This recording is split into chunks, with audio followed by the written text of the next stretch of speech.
Friends, whether the lock is on someone's tongue, on someone's house, on someone's safe, or in someone's suitcase, everyone knows the value of this lock. But perhaps hardly anyone knows how locks are actually made in the factory. Seeing it will leave you amazed. So, friends, without further delay, let's begin. Have you ever wondered how locks are made in a factory? The process of making locks starts with iron sheets cut into oval shapes. These sheets are placed into a hydraulic machine and pressed to give the lock its basic form. Then, with the help of another machine, 2 holes are drilled into the lock where the locking rod will be fitted. Once the holes are made, the lock cover is ready. Next comes the grinding process. The edges are smoothed out so that no rough edges remain, ensuring the lock doesn't hurt your hands when opening or closing it. After grinding, the polishing begins to prevent rust. Here, you can see a large iron rod placed in a chemical solution. The lock covers are first dipped in clean water and then into a green-colored chemical solution. This chemical helps protect the locks by forming a thin coating over them. Now, the locks shine brilliantly. They are then dipped back into clean water,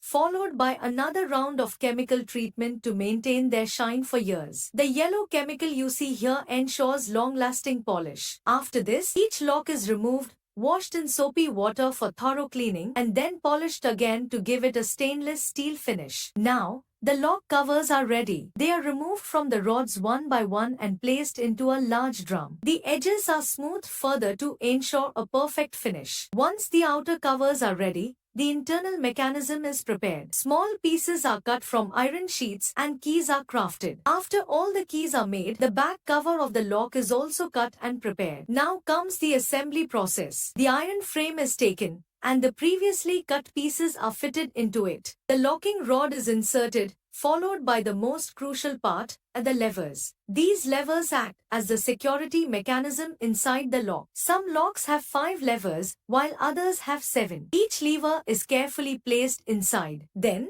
a small copper pipe is inserted, which helps fit the key properly. The internal mechanism cover is then attached. After assembling the internal lock, the key is tested to ensure the lock opens smoothly. A little oil is applied for lubrication, and the outer cover is fitted over the internal mechanism. A hydraulic machine presses it firmly into place. Finally, the lock is tested again with the key to ensure it functions perfectly. It is then cleaned, wrapped in plastic, and sent to your homes. So, how did you like seeing how a lock is made? Let me know in the comments.